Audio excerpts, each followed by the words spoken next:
individual who was on the Prop 19 campaign, so of course I have some bias. First of all, we lead in the polls. If you take an aggregate of all the polls that have been done in California asking Californians would they vote yes or no on Prop 19, the aggregate, you combine all the polls, the aggregate yes vote is 48%. The aggregate no vote is 38%. Now, we want to see those numbers be better, but we have been leading this entire poll. And what we've actually seen is our support's held steady while the opposition support's dipped. But of course, we still have a strong group of undecideds that could change this one way or the other. The other reason that I'm very hopeful about this is because of the coalition building that's been going on with this campaign. There has never been a campaign like this that has built coalitions the way the Prop 19 coalition has done.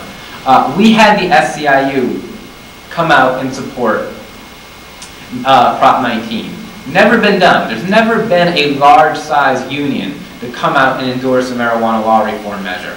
The UFCW, prior to who the SCIU also endorsed Prop 19. They have 250,000 households in California. That's 1 million separate households in California who now got basically told to vote yes on Prop 19. Because this initiative wins or loses not based on what the cannabis community does. There's not enough of us to win this thing on our own. This wins or loses based on how the non-cannabis community votes in California. And that's why we've coalition built. That's why we've targeted the unions. That's why we've targeted the NAACP that's come out strongly in favor of Prop 19. That's why we've targeted the churches. And we have the California Council of Churches Impact, which represents 1.5 million people in California.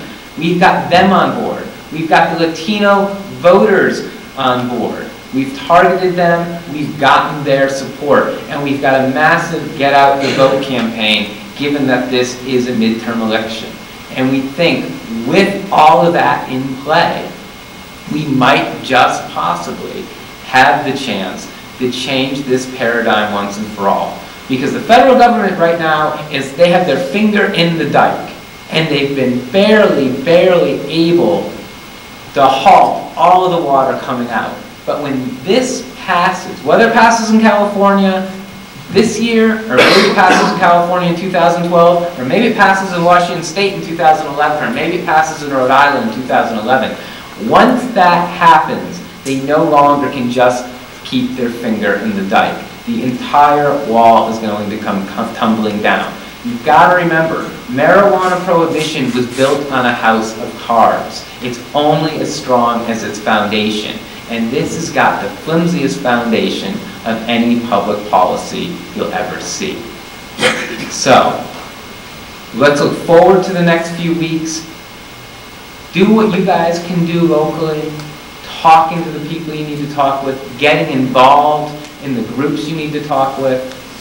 And also pay attention.